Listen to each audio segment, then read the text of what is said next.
This episode of Planted is brought to you by Yorma's Choice. The Radio Misfits Podcast Network.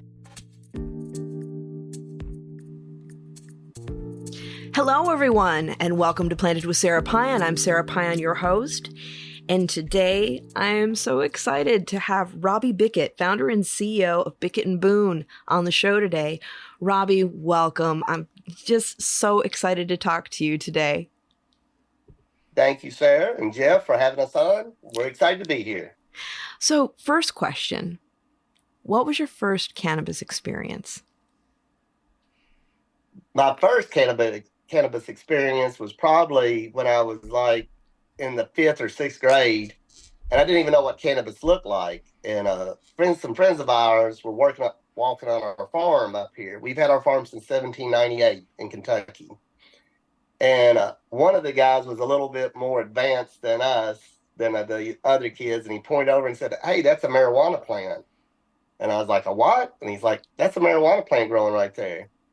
And actually, I think my brothers may have stuck out because it was early on in the cannabis experience for Kentucky anyway, and I think they stuck out a few plants down through there. But that was my first experience of actually seeing a marijuana plant, not necessarily in the wild, but new to me.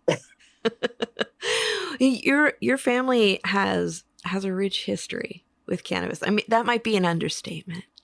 But both cannabis and now hemp. And I know, like, before I met you, I remember hearing about the Cornbread Mafia, but not really knowing the story or understanding any of that. For our listeners, could you give us a brief overview of who and what the Cornbread Mafia are? And I really want to talk about like how important it is for people to know about families like yours who, you know, it's a story of not necessarily, how do I say it? Not everything that's illegal is wrong. Well, we can see that today. You know, there's only like 13 states that don't grow marijuana now, or some form, you know. So, like I said, the Cornbread Mafia, to me, is a group think kind of situation. It's just, we were raised up in an area that kind of, you didn't say anything. There were moonshiners from back in the Prohibition days, and all those people, we had a way of saying it. Johnny Boone would say omerta, but that's an Italian term. But actually, it was like, look, nobody paid any attention to what you were doing unless it was something very bad, you know. So if you were growing marijuana, and it started coming over when the people came back from Vietnam that were smokers, you know, and different things, and the movements that happened with the other people that wanted to smoke weed, and it was introduced, you know, it became more and more acceptable. Well, there was a transition around that time from people using tobacco to marijuana more, and then we started growing. It just started growing at that time. It was the initial Cornbread Mafia was a little bit before my time. Like I said, I was probably 12 when I first saw my first plant. But as we moved on, they became more and more successful at growing. You know, the marijuana that they initially growed was probably pretty low grade by anybody's standards back in those times. You know, it was leaf, it wasn't buds.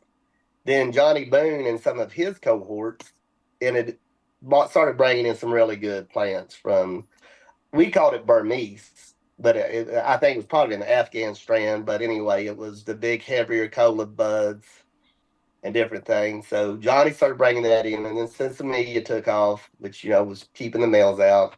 So, but from then on, it was just like, yeah, I would say it was more like family-oriented areas all started growing marijuana, you know, because it was a lot better money than it was growing tobacco, or it was from growing anything else. So, you know, in the 70s, and when my dad bought another farm over here, the interest rates went through the roof. It was like 20%, 18% interest rates. So people went to an alternative way to make money, just like they did during Prohibition, because we had a history of, like Maker's Mark is actually a branch. At one time, our family owned Maker's Mark Bourbon. So it really wasn't a stretch to jump from bourbon over to cannabis if you have that mentality. And we did. I mean, like I said, it's nothing wrong with that. Everybody, people drink, people like smoking weed, or people like doing different things. And, to me, there's no difference really from a person that likes drinking alcohol to relax than a person who likes smoking a joint to relax. To me, that's just a simple concept, but for some reason, a lot of people have issue with that. Yeah, it's interesting because there is, I mean, and there's both sides to that too, because some people who like alcohol will be like, oh, cannabis, it's not good for you. And now we're seeing people who are doing, the whole California sober movement where they're like, cannabis is it for me. And I don't think that drinking is good, but I think it's about moderation. Because I know I love a good bourbon. Bourbon, if I am drinking, it's going to be wine or bourbon. Those are my drinks of choice. But there's also that when we're looking at cannabis and looking at bourbon, there's also that craftsmanship that goes behind it, like bourbon in the process of creating it, and cannabis, in the process of growing it. When I first started in the cannabis industry, it was during the 215 days. When we were part of the training that I would do for staff was also what happens if we get raided by the feds. Put your hands in the air. Know that they're not coming after you. It's the boss that they want, and just, stay cool. But it's, it's an interesting thing because it was also one of the few times in our history that farmers actually made a decent amount of money on their crops. Sure. More than decent. Exactly. Yep. And I agree. I was just going to say, in Kentucky has a rich history of hemp growing as well. Oh, from way back. And, it's interesting. You were talking about the segue from bourbon into cannabis. What really makes our when I was young and when it started going on a little bit more, there was 3 places where you got marijuana when I was probably 14 or 15. It was, you had either got it from Central Kentucky, which meant Marion, Nelson, all the different areas, or you got it from Humboldt County, California, out in California, or you got it from Maui, Hawaii, the Maui Wowie strain. Yeah. So if you bought other stuff in, it was like, where'd you? No, don't do that. But anyway, the soil out here has got a lot of limestone in it. There's a lot and it's a rich soil. It's a moderate temperature out here. The water has got a lot of limestone in it, which is very sweet. And I think that's why it makes such a good cannabis product, just like it makes a good bourbon product, out here. And it's just the soil is really rich. And like I said, the limestone really gives a sweet taste to your plants. When we started growing hemp for Vanessa and Jorma, who, of course, they're the best, they were like, oh, that's got a really nice sweet taste to it. And I was like, yeah, it's got a little sweet, fruity taste to it. So, that cannabis, and the marijuana does the same thing. You get stuff that's harsh, and a lot of that's due to the way you cure it out. But, you have to have good genetics, and you have to have good soil and good temperature for good marijuana, just like I was saying about bourbon. It's the same concept, really, to me. Yeah. I remember being a little kid, and in my grandmother's kitchen, she had a little spoon rest, and it must have been from when they went on a trip because it said Kentucky, the bluegrass state. And when I was a little girl, I used to think about all these like hills of like bluegrass, and I was like, that must be beautiful. And it is. The bluegrass, actually, when you have a field of bluegrass, it actually turns kind of purplish blue when it heads out. So and that's what they use a lot for the thoroughbreds here. We're big on thoroughbreds also. But yeah, it's beautiful. And, even when you don't have bluegrass, I know what you're saying as a child, you would say, oh, fields of blue would be beautiful. But the green hills out here are very beautiful, just like I'm sure in California and a lot of different places. So yeah. We get some beautiful green hills, like the rolling hills in the spring. Now it's beautiful, but it's more of a dark, like burnt golden color because we've dried up for the year. But it's always, I love the rolling hills. Being from the Upper Peninsula, it was hilly there, but I've always been partial to like beautiful hilly places with trees. And in Kentucky, the first time that I drove through, I used to be a theater major in college, and so we used to go there for the Southeastern Theater Conference preliminary auditions. And it was always a treat to drive through Kentucky because it was just so gorgeous. I wish I would have been able to spend time there where it wasn't like task related. But Right. it always took my breath away. Well, we appreciate that. And, we've been here since 1798. We've had our farm since we got it in a Revolutionary War grant. So we've been here a Wow. long time, and we just love this area, and it is beautiful. It's just a beautiful area, and everybody loves their state. Most people love their state, and say it's a beautiful state. But we really do. We've been here a long time. We originally got our farm, and we've kept about a third of it. We, through transition through the years, 200 over 250, almost 250 years. We some of the members have sold part of it, but the core of it is still here on our farm. Yeah. So tell me about the story of Bickett and Boone and how you came about getting into hemp. Well, like I said, we had a history of growing cannabis. Of course, my brothers, Joe Keith, went to prison for 25 years under the federal mandatory minimums. My other brother, Jimmy, that has the Hemp Stock Festival, did 20 years under the, not the medical, excuse me, under the mandatory minimums. So we had a history of growing. So in 2018, when the Farm Bill passed for the hemp through the USDA, we said, well, that's our spot. So we jumped in because we had a history of it, and we like growing stuff. We grow vegetable gardens, we raise our cattle. We've got, like I said, a pretty substantial amount of land for this area. So we raise a lot of crops and different things. So we jumped in and started growing the hemp in 2018 when they passed that bill. Then in 2019, after we got going, and we sold actually to extract labs, we've sold to American Shaman, we sold to a bunch, but our main people was Jorma and Vanessa came in because they came in and said, look, we want, and she said she did the research. So I'm not bragging on myself. She said, we did the research and said, we like what you are doing. So Vanessa and Jorma sat there and told us that, look, grow us this amount of hemp. We're going to make it into a product, and we're going to put it as Jorma's Choice. And that's the way Jorma's Choice, and like I said, the segue from us going from growing hemp now into maybe medical marijuana or marijuana and for Jorma's Choice. That's Yeah. awesome. Yeah, Vanessa is a very smart woman, and she does the Indeed. research. She does. She's wonderful. And Jorma and Izzy, they've got a daughter that's very talented also. So they're great.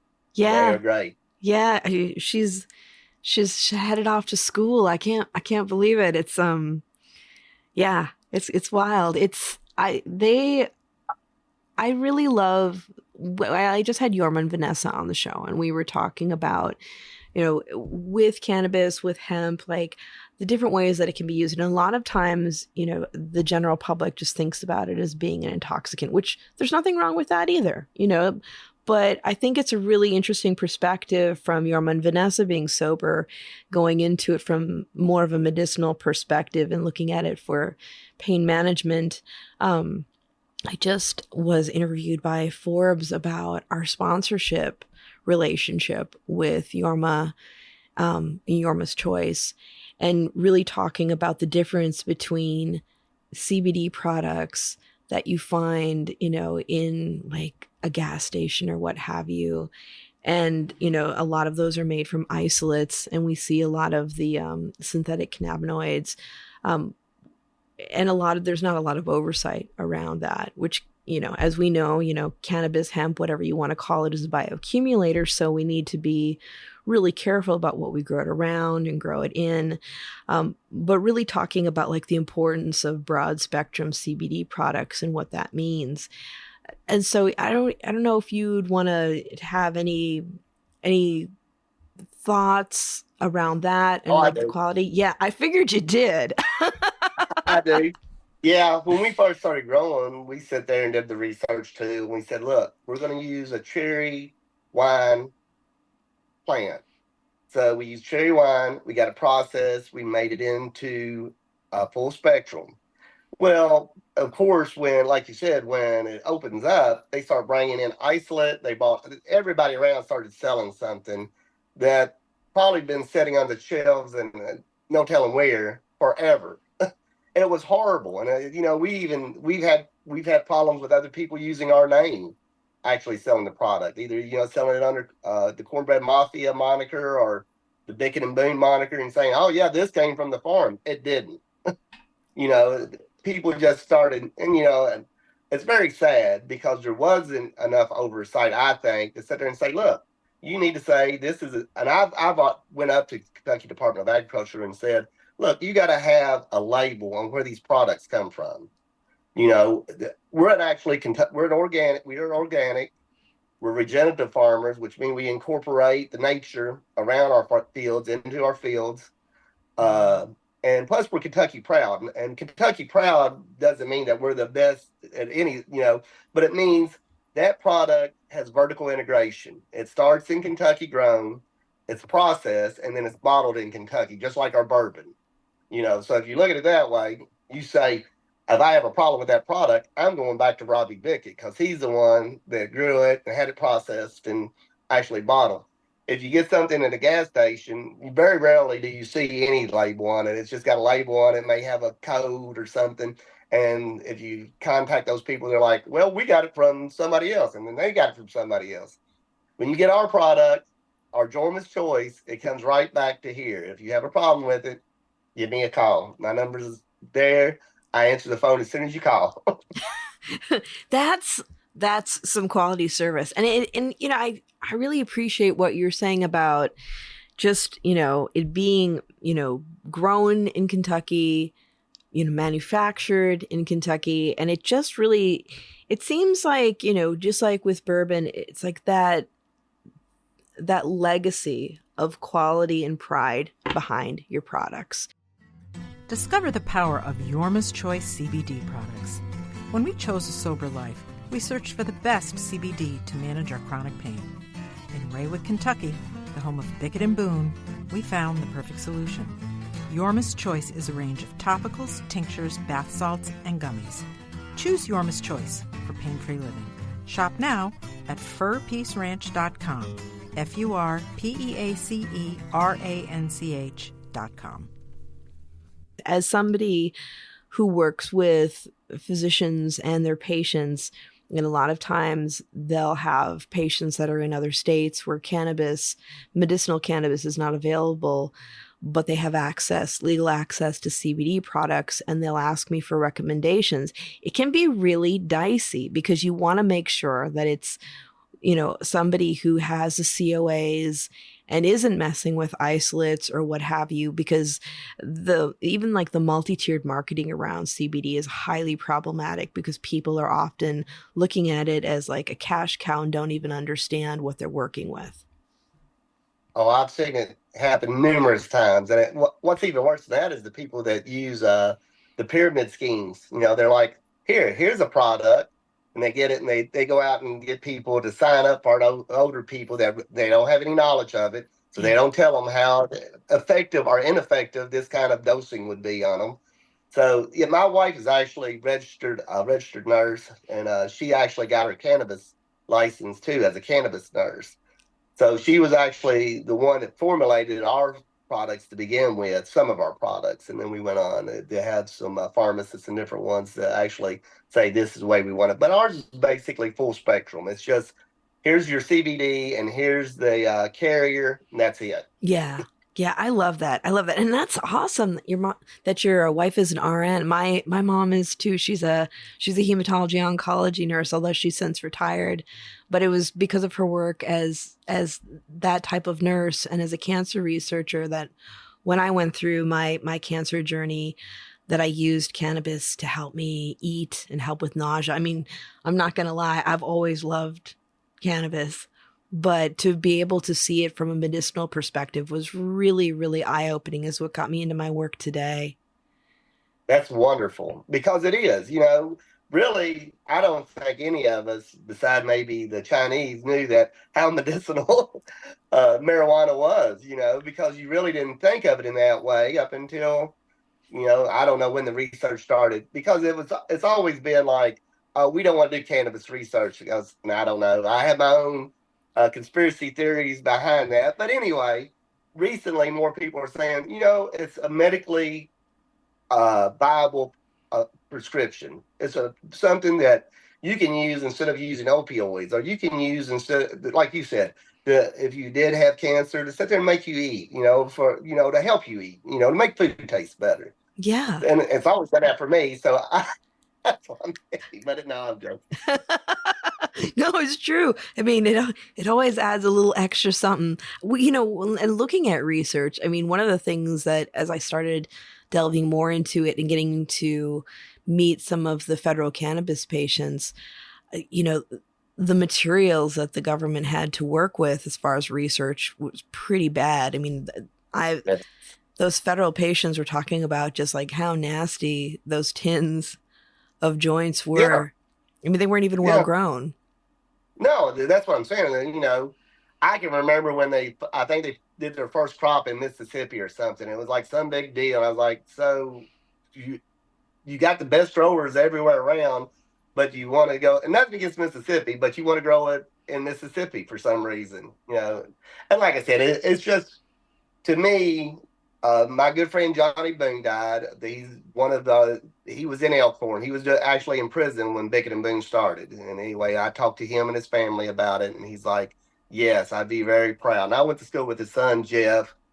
And actually, Jeff is a victim of marijuana laws, and a lot of the guys say, well, we're survivors, but a lot of people didn't get out of it surviving. Some people died in prison. Some people, due to the laws, did things that, it was just a bad situation. Yeah. But yeah.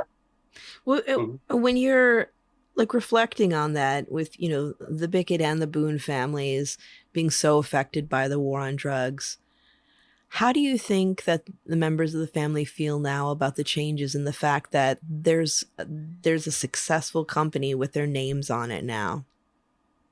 Well, they love that.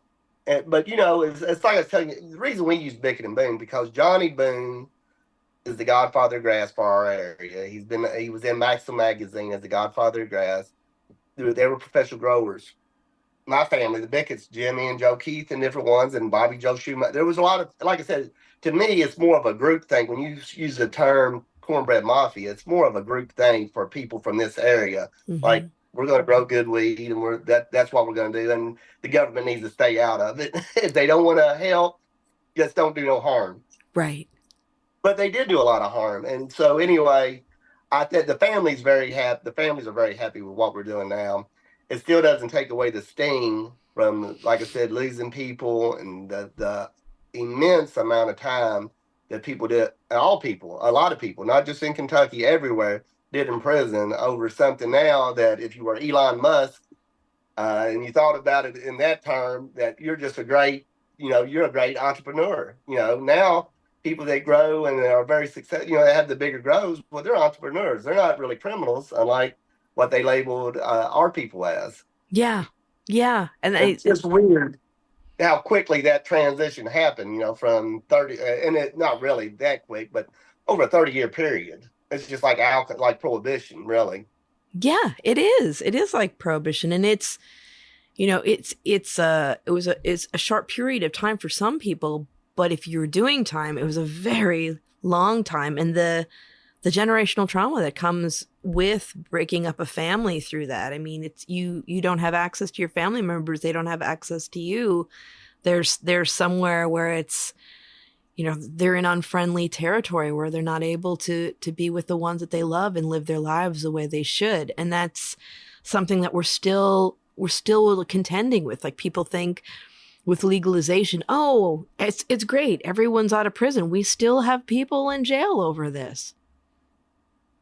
I work for the public defender's office. I've actually been with them for about 10 years now. I got 27 years in with the state of Kentucky. Wow, I didn't know that. Yeah.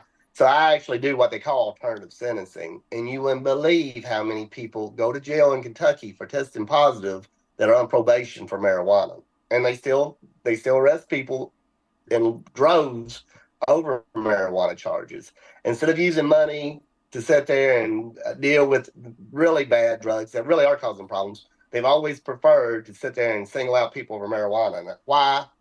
It's beyond me. I don't really understand the concept of it, why they're doing that. But yeah, we sit there, and I've got a lot of friends, and a lot of family that did long periods of prison time over something now that, like I said, if you're one of the entrepreneurs out west, you're like, let's go out here and grow it in Kentucky. Yeah. So we're trying to go ahead, excuse me. Oh, no. What were you going to say? That's what you were going to say. I was just saying that Kentucky put the medical marijuana in as a lottery, and they're trying to do it to be transparent. I understand what they're trying to do, but that still doesn't stop people from out of state coming in and spending large amount of money to sit there and get their operations when we've been here for 50 years, 40 years, so, but anyway, we're going to continue to press. We continue to press on through it. I hate that Johnny just died here recently, and I hate for him because he is what I call a true believer in cannabis. He would smoke joints this big around that long, just all day, and you wouldn't even notice. It was just like he would just carry on a conversation while he was smoking. Just doing his thing. So he is a true cannabis connoisseur, is what I would say. And there's other people like that too. But what I was getting at, he spent his whole life in and out of prison for a plant that, as far as he was concerned, God put plants on the earth. You use the plants the right way, and people should be able to enjoy it both, and either enjoy it or use it medically. Elevate your brand with iSpire, the global leader in vape technology with over 1,000 patents worldwide. Our innovative iSpire 1 simplifies your process with self-sealing hardware and automated filling. No capping, no hassle. For brands ready to go to market, our iSpire signature devices are for premium, customizable solutions. And as proud members of NCAA, NORML, the Origins Council, and the Women's Cannabis Chamber of Commerce, iSpire is committed to advocacy and social justice. Learn more today at getispire.com. And what do you think is going to happen with Kentucky I know that you have the lottery for the medicinal aspect, but do you think that you'll be seeing adult use cannabis in your state soon? I do. I think that probably, and if you follow the way it's been in other states, usually within a couple of years after medical marijuana starts, recreational follow up. Yeah. And so we're going to put in for it. And like I said, it's a lottery. Hopefully we'll get it, but we don't know that to be true. But we'll continue on. And eventually, I think within a couple of years, recreational marijuana will be available in Kentucky, just like Michigan and Ohio and different places that you see. Oh, like I said, there's only a few states, and most of them are in the southern belt that do not have some type of cannabis now. I think South Dakota may be up north, and a couple of those places that don't have some type of cannabis. But yeah, there's only a few states left. Yeah, it's amazing because in my home state of Michigan, when I was in college, you could go to jail for resin in your pipe. And, and now they're outselling California. Oh yeah. The people have spoken. They have, and it's like I said, it was hard for me to believe that my brothers would get 20 and 25 years over marijuana. It was just hard because everybody I grew up with, basically, not everybody, I shouldn't say it, but a lot of people I grew up with smoked marijuana. If they didn't do it, they do it on maybe once a month or on the weekends or something. And it's just a lot of people, and it was hard for me to understand. I tell you that I had a sister that was murdered, and the guy that murdered her and her husband and killed their 2 dogs got 25 years. That meant he came up for parole in 25 years for murdering 2 people, killing their dogs, and burning down their house. Well, my brother Joe Keith, who grew marijuana, got 25 years mandatory. So virtually, everybody says, well, he won't get out. Yeah, people that they do get out. You think they don't get out, but eventually people that do those heinous crimes get out. Now, some people don't, but a large majority will eventually get out.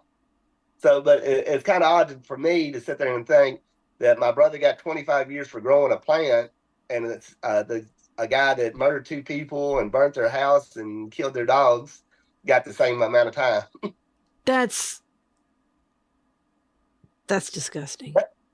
That's how bad the criminal justice system is, and the war on drugs. That's been a long time ago. So I can kind of talk about it. It was back in '96 or '97, but of course it still hurts. Yeah. But my point is being, think of all the money they've wasted chasing people around and putting people in prison for cannabis that could have been used to keep people that were true dangers to society, that needed some kind of mental health or just anything. That money could have been used for in such a better way than what it was used for those past 20, 30 years. Yeah. And now, it's that, and in the states where we have legalization, it's around enforcement for, what we'd call like the legacy market. And it's interesting to see that, because they could be doing other things, not wasting that money on enforcement. They could be creating easier ways for people to work in the legal framework. They could be lowering the taxation. And, when I reflect on like what you're talking about with the lottery for your state, I think it's so important that in all these states where they're opening it up for people to have cannabis businesses and hemp businesses and things like that, that you do allow the people in your state to have the first dibs on having these licenses. And especially when you have a storied farm like yours, I mean, it should just make sense that, of course, you're going to get a chance to be able to do this. This whole thing with legalization in cannabis is an opportunity for us to, as citizens and small business owners in our local areas, to have our own businesses and have that money stay in our communities, and to be able to hire, people who are in our communities and give to their professional development, because it just creates that's the thing. It's like, we're always going to have large businesses. We're always going to have large companies, and there's a time and a place for that. I mean, somewhere somebody likes to have mids from an MSO. I don't know. But, Yep. When you're looking at like small batch craft cannabis that's, created by the people who live there, and the money stays, that is something that we need to I feel like cannabis is that opportunity to bring that forth again, which is part of what's made our country so strong in the past, was, small businesses being part of the community and also helping shape policy. And, we have to push towards having that kind of equity in our communities. I agree 100%. The most money that our little central Kentucky, where I'm from, had was back when marijuana was, they hired everybody. They hired all the kids. They hired everybody. I just put it that way. There was money, there was just a lot of money coming in to central Kentucky. Nelson, Marion, Washington, LaRue, Taylor, all this little group that's actually, we're like dead center of Kentucky where we're from. It's the very heart. So, but yeah, to take your small business analogy to the next, yes, that money should be used for something to build up something beautiful. Like we were talking about Europe earlier. They spent money on architecture and, good food and different things, instead of saying, oh, you know what we all do with it? Put people in prison for smoking weed. Yeah. Yeah. It's crazy. It's just a crazy thought. But anyway, yeah. Yeah. So I have a question for you. Like here in California, when people were more on the underground side with growing, you would go up north to, Mendocino and Humboldt, and you knew there were a lot of growers there, but there were all these interesting stores. There were art stores and different things that, later on you find out, oh, wow, that was funded by weed. Yep. Did you see a lot of that in Kentucky as well, where there were, no? Yeah, no, yeah. I'm agreeing with you. Mainly, it's kind of funny because my brother, and I was telling some guys about it, unfortunately, one of my brothers wrecked 3 different cars, and 2 of them were Corvettes, and one of them was a 57 turquoise and white Chevy. Beautiful cars. So all the auto dealers around here, and when I posted Johnny Boone's obituary, they were like, yep, he bought a car from me, he bought a truck from me, and he bought this. And I remember when he did this, and the same way with my family and with the Shoemaker family and the Thompsons, the different ones. But all that money was circulated all the way around through the economy, and it made it enriched everybody's lives as far as being able to go do things that you normally wouldn't be able to do. Yeah. See things you didn't normally wouldn't see, like you said. The downtown Louisville's got a road down through there that's got all the shops. It's got the music shops, and like I was talking to your husband about, I love music. He loves music. That's why we love Jorma and different bands. But they have all the shops down through there, tattoo shops, music shops, and all those things. And all those things were funded probably by people that said, hey, we've got some weed money. Let's invest in this or that. Yeah. A lot, or not all of them. Yeah. I see. And I love that because it really shows, like, some people may be like, ooh, money laundering. But what I see is, hey, money's staying in communities and it's helping, the cultural growth of the communities as well. And that is beautiful. And you can do that and pay your taxes. You can. We just have to get better policies so that people can say yes to all of the above. I agree. Yeah. So when you're looking at the landscape of what's going on right now, what are some of the things that interest you the most? Well, definitely the use of medical marijuana, and not only from us actually trying to get the license, but just like I said, when you look at the way people use CBD now, a lot of the people that buy from Jorma and from us actually are using it to help get to sleep, to help with inflammation, to help with things. And people, these people aren't traditional marijuana users. These are people that are like pastors and military and everyone that said, look, this really helps me. And you don't need a research thing to sit there and realize that marijuana calms people down. It sits there and it probably, if they did the research on it, no telling what it could be useful for. So I really enjoy that. My wife is a nurse. My daughter's a nurse.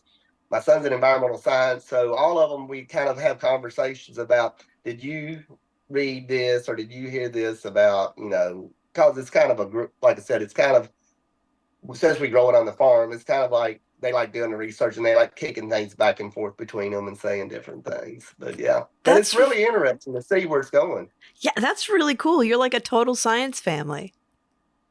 I don't know about, they're all smarter than me. All three of them are a lot smarter than me. I'm the worker. I just say, do you want me to go out and dig that row out of? I don't think you give yourself enough credit, Robbie. It is interesting for sure. For sure. That is really cool. What other projects have you been working on besides your stuff with Yorma's Choice? Well, we actually, like I said, we actually grow it for Bickett and Boone. That's what our home product line. We do Yorma's Choice. Basically, those are the two things we're doing. We're getting ready to apply for a medical marijuana license, and then, like I said, we're setting it up, hopefully, where we can grow for the state. They're only having like 16 grow operations for the whole state, so it's very limited. But we'll take our shot at that. So we're doing those projects. Basically, all the rest of my time is working for the public defender's office or taking care of the cattle on the farm when I'm not in the hemp patch. Like I said, get the weeds out. And my brothers do help. It's not that bad. I will say that. Our family does a lot of stuff together and does a lot of work together. That's awesome. What else do you have on the farm? We have cattle. We have, and actually, that's all I deal with is cattle and the hemp. My other brothers have soybean. One of my brothers has a yearly music festival called Hemp Stock. Actually, Johnny, the first one we had was called Hemp Fest. It was to sit there and launch our product. So we had that, started that, and Johnny was actually at Elkton State Federal Penitentiary up in Ohio when that happened. So anyway, we do that. We have that every year, and just it's just life like everybody else. You just do what you need to do and do your thing. Yeah. Wow. You see it from all sides. I think it's,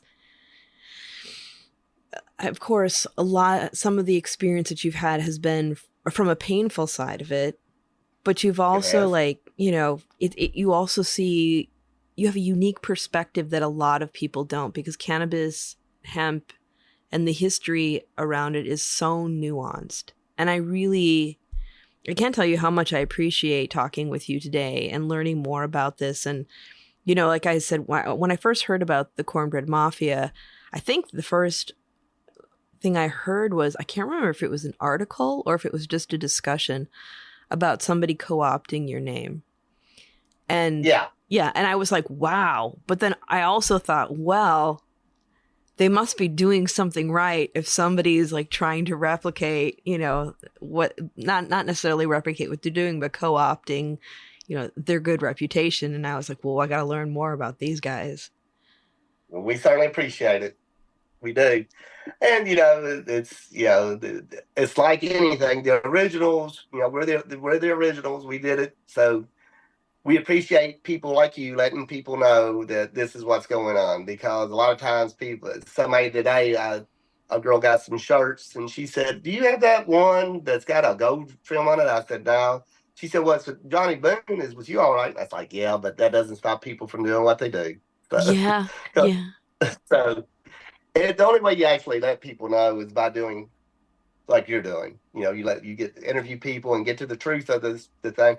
The worst thing out here is like, I feel like the newspapers out here are like just advertisement things. If you advertise with them, they'll sit there and put your story in there. If you don't, they'll put like somebody else's story. It's kind of a weird situation that they really don't want the truth. They just want somebody to give them some money. And I understand that. We all have to make money. But it's kind of weird for you not to sit there. Like when Johnny died, one of the papers said, well, we didn't know if Johnny was actually involved with Bickett and Boone because we didn't, somebody else said he wasn't. Never called us, never called the family, never called anybody. It was just like they use somebody like it's some encompassing person. So it's kind of weird. So we appreciate, Sarah, what you all do and letting us tell our story. That's the main thing.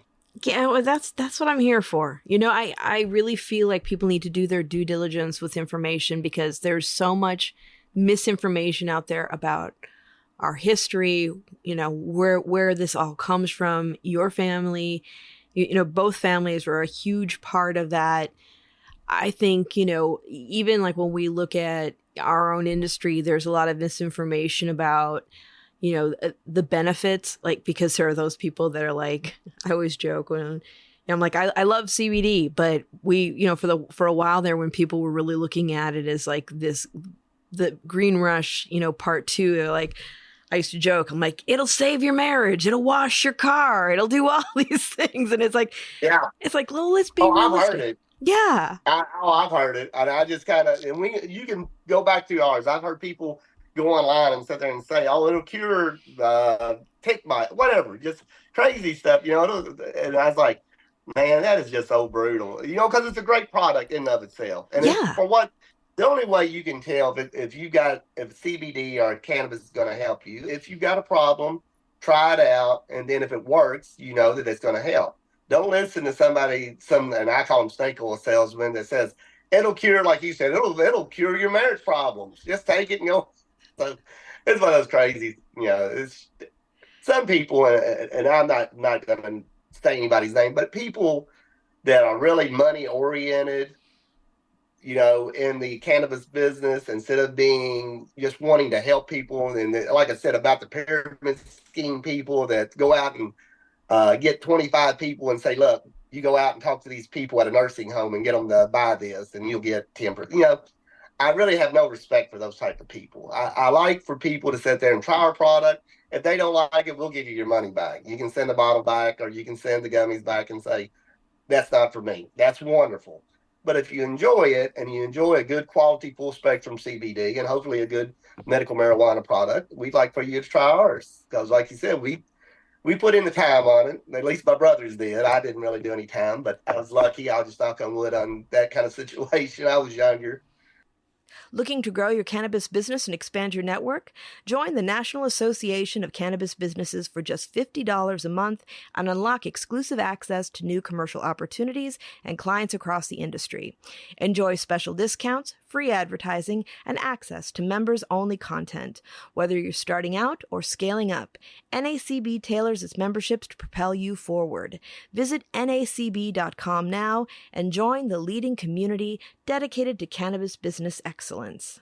Yeah, I really appreciate that. And I appreciate the balanced conversations because, like you said, it does do a lot of great things, but we just have to have, along with all of the mainstream media and the disinformation that they bring that's fueled by stigma, we also have to be really careful about our messaging so that people can make empowered, informed decisions about what they're using.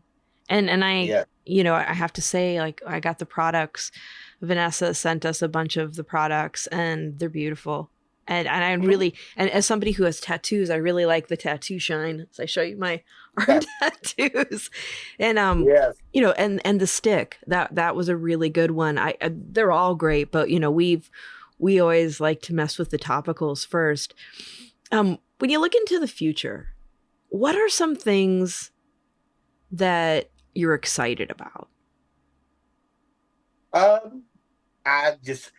Basically, I'm excited about everything, really. It's just, I see that this is like, I said, like Maker's Mark, or before it was Maker's Mark, it was Starlight Farm, and before that it was Birch Springs. You can see the evolution of what's happening with the cannabis business. You can see that 20 years from now, probably the best products will still be here. A lot of products that were shady products or bad products will be gone to the wayside. And the evolution of this market is going to be something to see. It really is. I've got kids that are 22 and 21, and a lot of their friends, I can see it, they're transitioning away from alcohol. I mean, they still drink occasionally, but they're more not cannabis users, but more inclined to sit there and use cannabis and stay at an apartment instead of getting out on the roads like we did back in the day, So I'm really excited to see where this road ends up at as we go through the next 10 or 20 years of the marijuana business. Yeah, I'm really excited too. It's just in the past 13 years that I've been involved, things have changed so much, and it's always wonderful to meet good people like you. Like, I think, it's with through all of the noise and nonsense that goes on in our industry, and sometimes people will get a hold of me and they feel very discouraged because they'll have, come across somebody who may not have had the best interests of everybody at heart that they've had to interact with. But the one thing I always say is that, keep your eyes and your heart open, because the good people find each other, and we have a lot of work to do together. That's for sure. And I would be remiss not to yell out happy birthday to David Sauceman. His birthday's today, and he's actually the guy that introduced me to Vanessa and Jorma. Oh, right on. Yeah. So he's a great guy. Vanessa Jorman is wonderful. You all are wonderful. Like I said, Vanessa told me, say, hey, check Sara's podcast out. So I've been watching yours and trying to go back and see your older ones. And you're exactly right. Good people will find good people, and bad people will be exposed at some point. That's the way life is. So yeah, hopefully we've got a lot of great things to do, and we appreciate you. Oh, appreciate you too. And for people who want to follow you on social media and see what Bickett and Boone is doing and get access to your products, how do they do that? Just at BickettandBoone.com. And then you can follow us on Facebook too. We're at Bickett and Boone on Facebook. We're on Instagram. My niece runs that part, so I'm really not as far as the social media. So I'm not. I'll post stuff every now and then, but mainly she does all the posting. And you can follow us with Vanessa and Jorma because we follow them. Yeah, oh, absolutely. Yeah, you're a smart man. Get the youth to do the social media. They know all about it. You saw me. I have a hard time getting my Zoom started. So no, you were great. I do a lot of it. COVID kind of taught us a lot about social, using different Zoom and different teams and different things. But yeah, I let the professionals handle things. So like I said, I'm in the field. I'm the field worker. So I do what I do. I always like to say the wise person knows which experts to put in their team. Very true. Very true. Well, thank you so much, Robbie. It has been a pleasure talking with you. You are welcome back anytime. I really look forward to our future conversations and seeing what Bickett and Boone is doing. You're doing great work, and thank you so much for sharing your rich history of your family with us too. It's families like yours that have shaped what we get to do today. And we stand on the shoulders of giants. Not me, but Johnny Boone and different ones through the years that have helped everybody realize that, cannabis is God's plant. It's the plant that he put here, and it's like most things, it's very useful. So Yeah. I appreciate you, Sara and Jeff and everybody, and look forward to talking to you again. Thank you so much. Oh, and then for our listeners, if you want to learn more about the history of the Cornbread Mafia, Joe Keith Bickett's written some books. He does. He has a series called The Origins of the Cornbread Mafia. He's actually worked on 3 books. He's got 3 books published, and he's working on the 4th book. He's actually going to Vancouver, I think, in 2 weeks to actually talk to the guys that were with Johnny Boone. Johnny Boone, for people that don't know it, he'd been in and out of prison, but he sit there and he took off, and he was actually on the run for 10 years and then ended up on the reservation up in Canada. Oh, wow. Well, yeah, and they said, I don't know if it was bounty hunters or who ended up catching him, but they ended up catching him and they bought him back. He's the only person that I know in history that has went on the run and got less time than he would have if he stayed. Because he was facing under mandatory minimums, he'd have got life. Wow. But he went on the run. Luckily, the marijuana laws have kind of changed over those 10 years, and he ended up getting 5 years and actually got out a little earlier than that because they got him out on what they call compassionate release. Oh, during right. COVID. Yeah. So Johnny Boone, the man, and Joe Keith's books are great. Thank you so muout. And we definitely have to stay in touch, and we definitely have to do another episode. We will. And I'll bring them in the next time. They're out. One of them's in Florida. One of them's out running around. I try to get my brother Jimmy to come in. Joe Keith's in Florida, but we definitely will. It's a date. All right. Thank you. Thank you. And everyone, remember, if you like listening, please give us a review, share it with a friend. Let us know what your favorite episodes are. And if you'd like to stay in touch over social media, we are Planted with Sara Pion on Facebook and Planted with Sara on Instagram and Twitter. You can also go to our website, www.plantedwithsara.com, or listen to us on our parent network, Radio Misfits Network, where there are other great podcasts, like one of my favorites, the Winemakers Podcast. So check it out. You can listen to Planted wherever you listen to your favorite podcast, whether that's Pandora, Spotify, Amazon, Google, Apple, Stitcher, TuneIn. We are there. So join us, and until next time, stay curious, stay safe, and remember, it's a wild world out there. Be good to one another. Until next time, take care.